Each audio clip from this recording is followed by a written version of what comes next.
Shalom, nous allons étudier le daf Lamed Zain dans Masechet Avodah Zarah et nous reprenons quelques lignes à la fin du daf Lamed Zain Moudbet Mai Adavacher Mishum Davaracher. On avait dit de manière assez énigmatique, ils ont interdit autre chose à cause d'encore autre chose. On avait dit au départ que pourquoi on avait interdit le pain et l'huile à cause du vin, le vin à cause des filles non juives, les filles non juives à cause de l'Avodah Zarah qu'elles peuvent provoquer.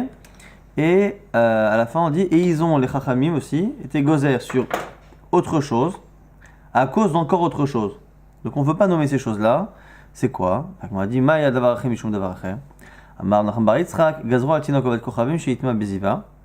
On a considéré que les enfants, des kochavim d'idolâtres, étaient impurs, beziva, comme s'ils avaient eu un écoulement d'impureté, comme un juif qui a un écoulement d'impureté.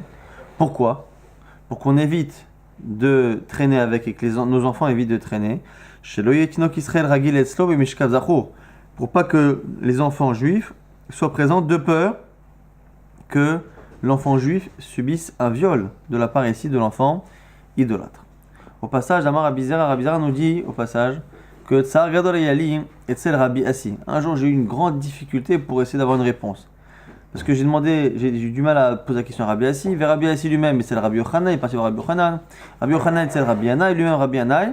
Rabbi Yanaï, c'est le Rabbi Yonatan, il faut dire normalement ici, Ben Amram. Il est parti voir lui-même Rabbi Yonatan Ben Amram. Vers Rabbi Yonatan Ben Amram, et c'est le Rabbi parti voir Rabbi. Je dis Rabbi Yonatan parce que, en général, l'élève connu de Rabbi, c'est Rabbi Yonatan Ben Amram. Bon. Et on lui a posé la question. Dis-moi, Tinok, avec Kochavim, Matay, Metame, Beziva, c'est Xera là de Rantumat Ziva, chaque enfant avec Kochavim, c'est à partir de quel âge? Alors Vamalil a répondu, Ben Yomo. Donc du coup, on a eu la réponse qui est passée par tous ces rabbanim là, Rabbi Zera, c'est Ben Yomo, le jour même de la naissance. Ou chez Bati, c'est le Rabbi Chia. Mais lorsque il est parti poser la question, Rabbi Zera à Rabbi Chia, Amarli Rabbi Chia, qui est l'élève de Rabbi, il lui a dit Bente Shashanim.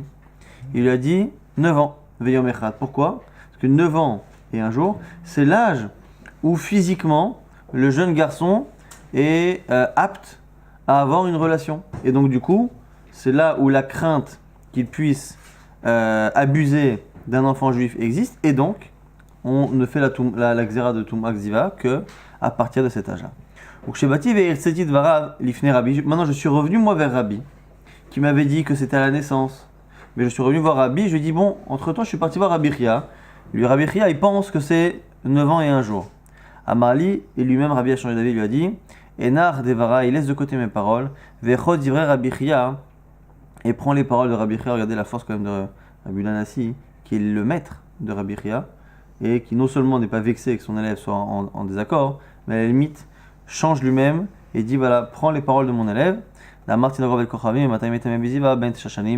prend les paroles qu'on répète ici, qui doit dire qu'à partir de quand il y a cette Tumat Ziva sur le Tinok avec Kochavim, à partir de 9 ans et un jour. Puisque c'est l'âge où il peut effectivement avoir une relation, du coup c'est que là qu'il y a cette impureté de Ziva. Amar Ravina, conclusion, enfin conséquence logique. Car, pareil pour les filles, Atinoket, Rovede Kochavim, Bachalosh Shnim, Yom Echad, Oid, Brouya, les Bia.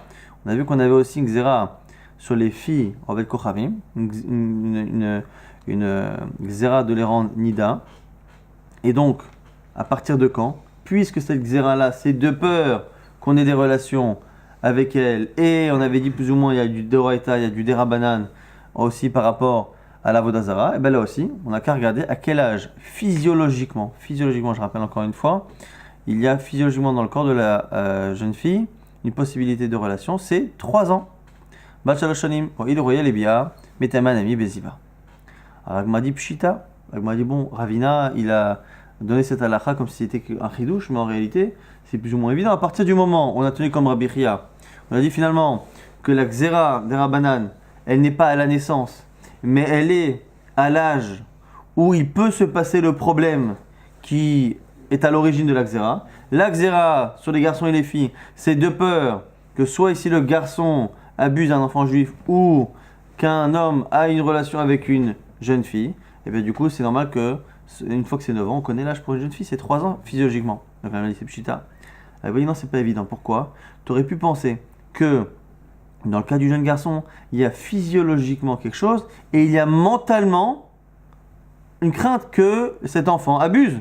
Alors qu'une jeune fille de 3 ans, même si physiologiquement il y a quelque chose, dans la tête, ça ne suit pas. Et donc tu aurais pu penser qu'il n'y a pas de crainte.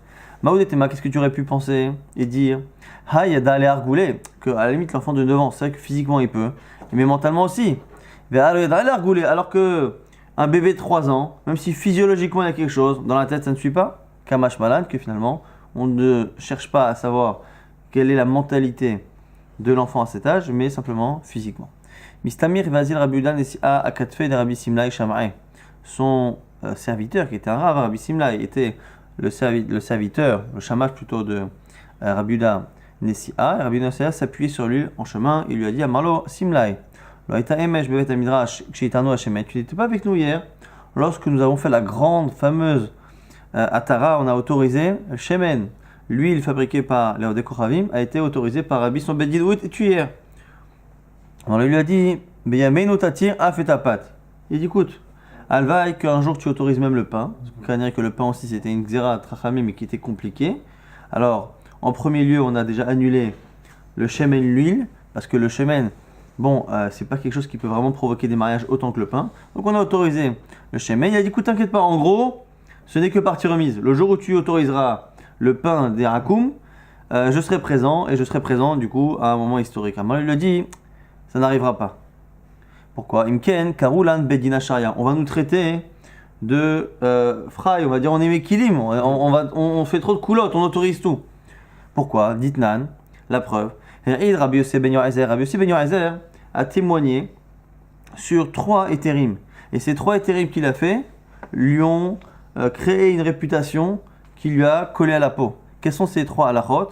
Al Kamsa, c'est un type de sauterelle qui serait cachère, que c'est dachan, que c'est pur, c'est cachère. Al Mashkevet Madbichia, et les liquides qu'il y a dans l'endroit dans lequel on va dire dans la boucherie du Beth Amikdash, là on coupe les viandes, que les liquides là-bas sont purs, on verra ce que ça veut dire aussi dachan. Al Deikra Velemita Mesaav. Et aussi, on verra ici ce que ça veut dire, ce qu'on pour l'instant on ne peut pas tellement comprendre. Celui qui s'approche d'un mort, qu'il est mis ça, il est impur. Vous allez me dire c'est pas une autorisation, c'est une interdiction. Mais partons du principe ici que ce sont 3 halachot qu'il a autorisés.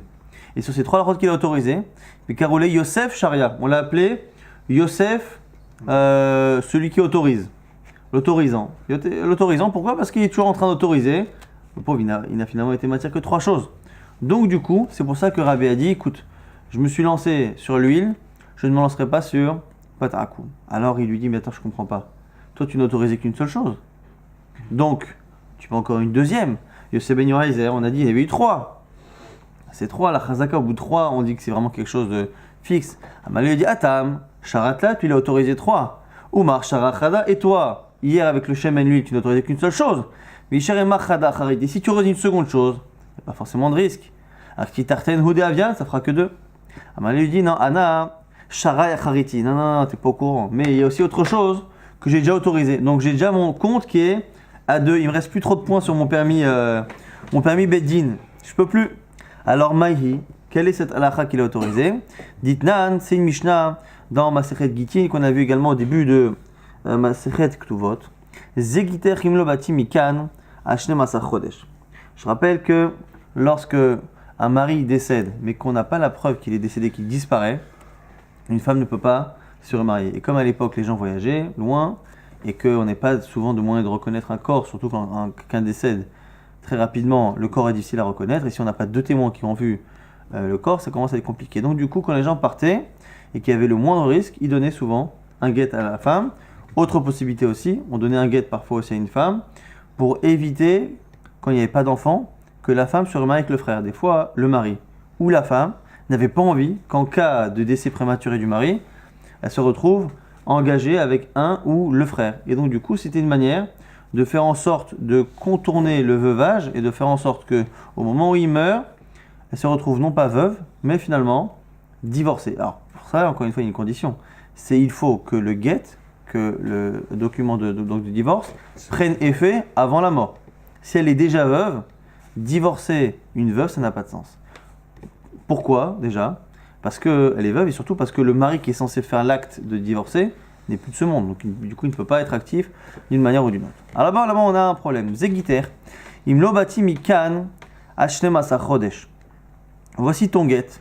Et ce guet sera valable si je ne reviens pas dans 12 mois. Alors, il y a des cas clairs. S'il lui dit, là j'ouvre une parenthèse, s'il lui dit, voilà, si je meurs, tu seras divorcé dès à présent, rétroactivement.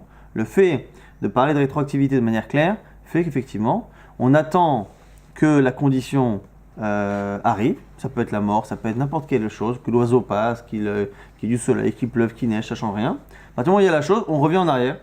Et du coup, effectivement, elle sera divorcée depuis le départ et la mort se retrouvera après coup avoir été postérieure, même si c'est quand il y a la mort qu'on sait que c'est rétroactif. Bon, c'est tout le principe de la rétroactivité.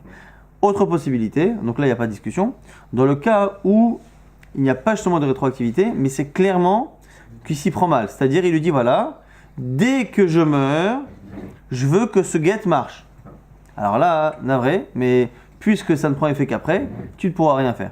Maintenant la question, c'est dans le cas où il ne dit ni l'un ni l'autre. Il dit si je meurs, tu es divorcé. Il n'a pas dit s'il veut que le guet fonctionne après ou fonctionne avant. C'est le fameux cas. Si je ne reviens pas d'ici 12 mois, ou met betor shemasa chodesh, et il est mort pendant les 12 mois. Et on ne sait pas s'il voulait que ce soit rétroactif ou pas. Si c'est rétroactif depuis le moment où il a donné, c'est bon. Sinon, non. La Gemara dit au départ c'était interdit. Et Chachamim ont autorisé. L'Amrinan, on a dit Man Rabotenu. C'est qui Rabotenu? C'est qui les Chachamim qui ont autorisé? Amaravidah Mar Shmuel, c'est Shmuel qui l'a dit que Beddina Desharu Mishra, c'est le même Beddin qui a autorisé l'huile. Mishra, c'est Shemen en araméen. Et donc du coup, on voit bien qu'on a effectivement deux autorisations. C'est vrai là qu'il y a Rabbi aussi. Pourquoi? Parce qu'il pense qu'on Rabbi aussi. Damars, maintenant Sheshtar Mochiach Halal. Quand il y a un document sur lequel il y a une date, la date montre que la personne veut que ce soit rétroactif. Sinon, il n'y a pas de raison de mettre une date. Si la personne voulait, on a un doute, si je ne reviens pas dans 12 mois, tu es divorcé. S'il veut que ça prenne effet dans 12 mois, il a déjà donné la date. Pourquoi donner la date d'aujourd'hui? Si ce n'est qu'il veut qu'en fait ça prenne effet dès aujourd'hui. Donc c'est comme ça qu'on a autorisé ce genre de cas. Et donc effectivement, ça plus Mishra plus huile, ça faisait 2.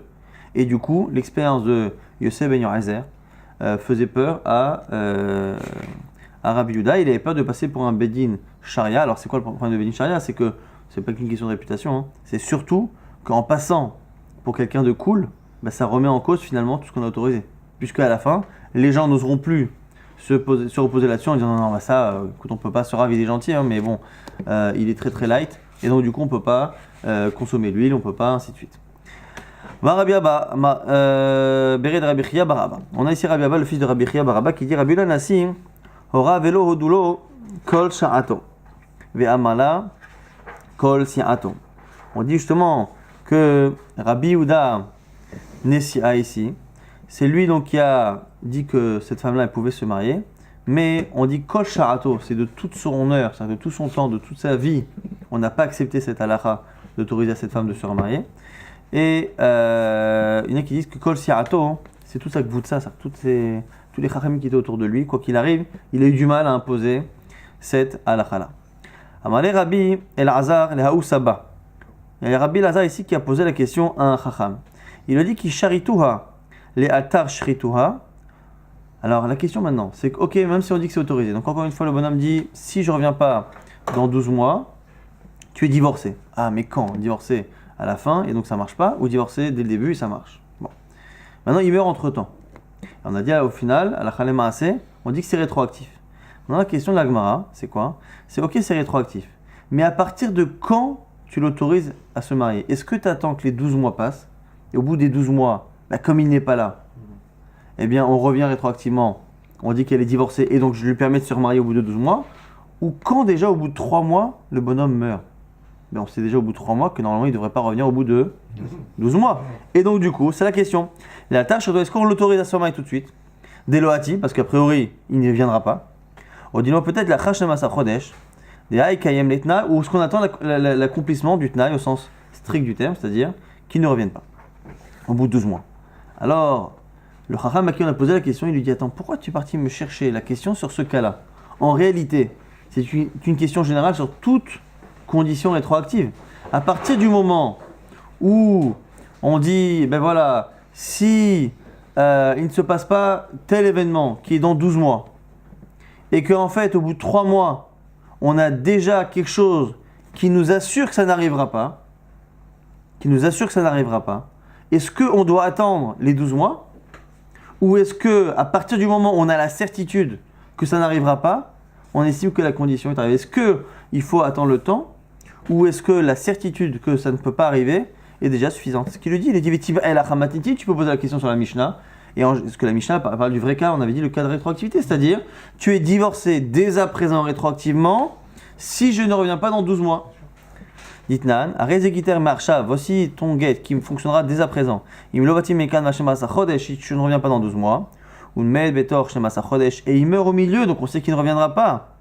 Avec get, Daikaim Letnai, Vetiva Elach. Là, tu devrais te poser la question que tu m'as posée. L'altar avec get, des Aloata, est-ce que tout de suite c'est un get parce qu'il ne viendra pas? On dit Malachar Shemasa Chodesh, Daikaim Letnai. Oh, est-ce qu'il faut attendre les 12 mois? Parce qu'il avait dit, si dans 12 mois je ne reviens pas. Voilà.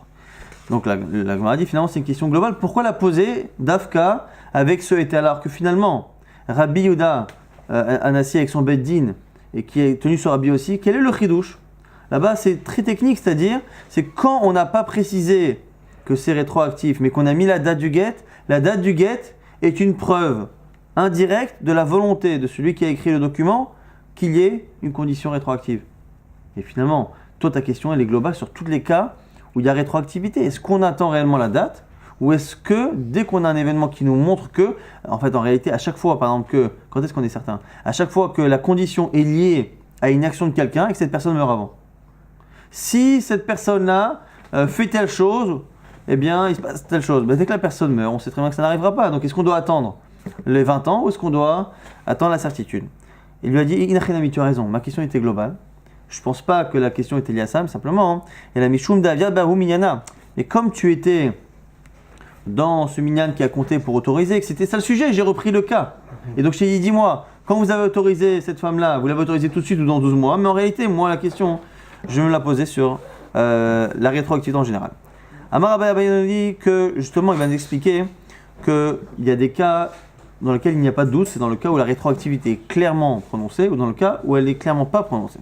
Amar Abaya Kol Modim, celui qui dit, alors là ici c'est un type qui donne un guet à cette femme dans la nuit, il est malade, il lui dit voilà, dès que le soleil va se lever, eh bien tu seras divorcé. Les Chinavka Ka Amala, là il lui a dit écoute, dès que le soleil se lève tu seras divorcé, s'il meurt dans la nuit, ça marche pas parce que ce sera Get Achamita. Chimaïd Belelia lorsqu'il meurt dans la nuit, Get Achamitahu, c'est un get qui est postérieur à la mort. S'il lui dit tu es divorcé à condition que, on va dire à condition que, c'est que tu es divorcé maintenant, simplement pour savoir si ça prend effet, il faudra attendre que le soleil. Kimaïd Belelia, c'est un vrai tnaï et du coup c'est bon. Le get mechaim et le get est donc antérieur à la mort, donc c'est un get du vivant. Qui est Ravuna comme a dit Ravuna. Damar Ravuna, Ravuna dit Kolomer Almena, tout celui qui dit à condition que.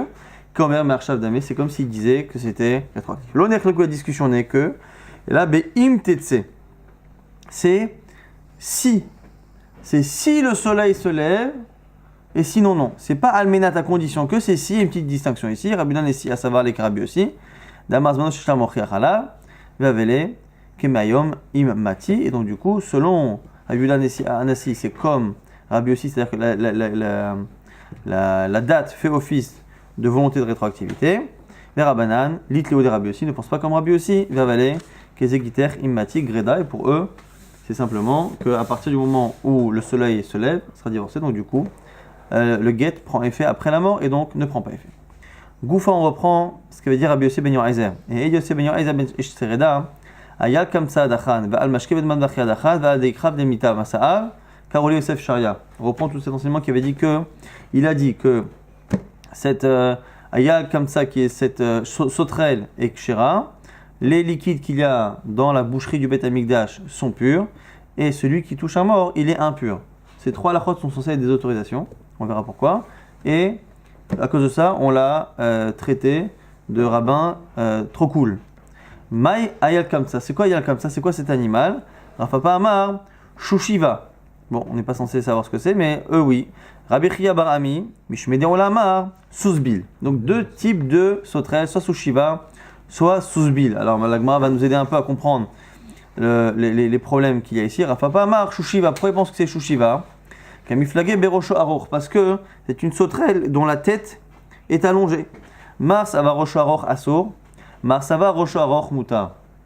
Est-ce qu'une sauterelle qui a une tête allongée est autorisée ou pas? Alors, dans la Torah, les 4 types de sauterelles qui sont autorisées, c'est Arbe, Sonam, Hargol et Hagav. Ces 4 types de sauterelles ont 4 points communs. Ces points communs, c'est le nombre de pattes, il faut qu'il en ait 4. Il en faut que 2 qui sont recroquevillées, qui permettent de sauter. Il faut des ailes qui recouvrent la majorité du corps. Et des ailes. Ouais, non, c'est ça. Et non, alors justement, la tête ne fait pas partie et non, voilà. Et il faut aussi 4 ailes.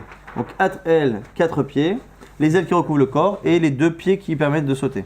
Alors, du coup, la question ici, c'est est-ce que à partir du moment où la tête ne fait pas partie des points communs qu'il y a parmi ces 4-là, la tête elle peut être énorme, ça pose pas de problème. Donc ça, c'est celui qui va dire que c'est autorisé. Il y en a qui va dire non, il faut que ça ressemble quand même aux 4. Or, dans les 4, la tête n'est jamais aussi longue et donc du coup, ça me paraît bizarre, c'est Assour. C'est ça un peu l'idée ici, selon Rafapa. Rabbi Chia Barami, Shmedi Aoula, autre version, dit que non, c'est Sousbil. Pourquoi?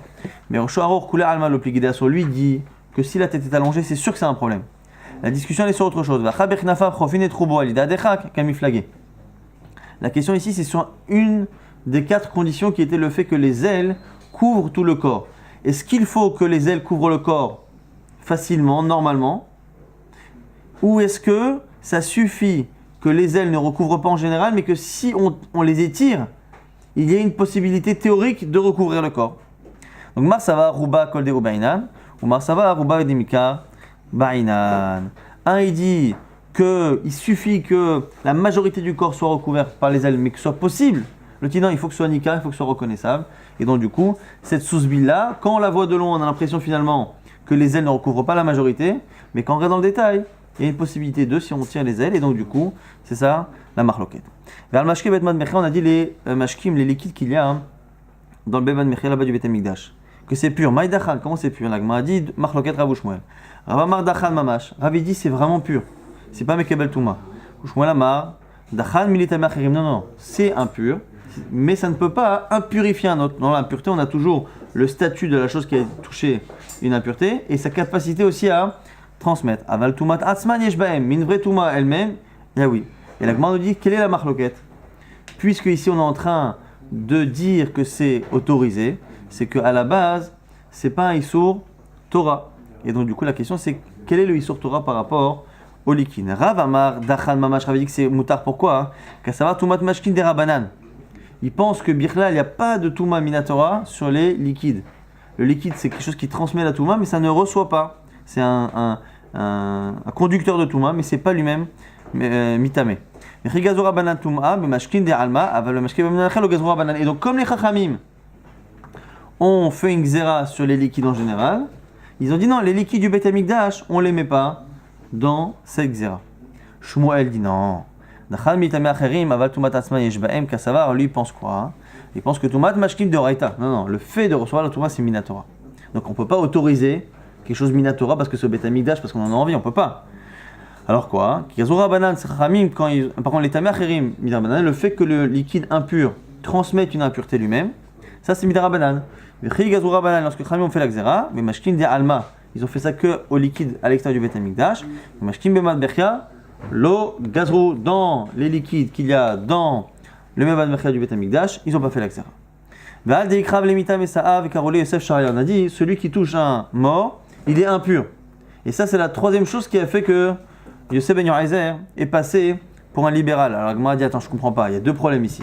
Yosef, Asara lui bailé, puisque là on dit qu'il est impur.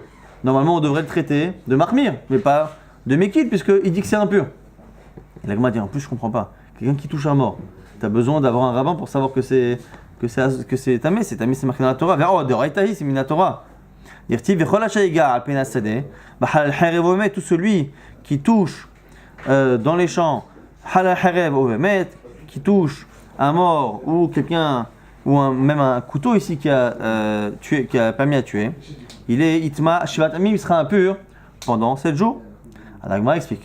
Des oraita, des krav tamé, des krav et des krav taor. Minatora, celui qui touche un mort est impur, mais celui qui a touché un mort serait pur.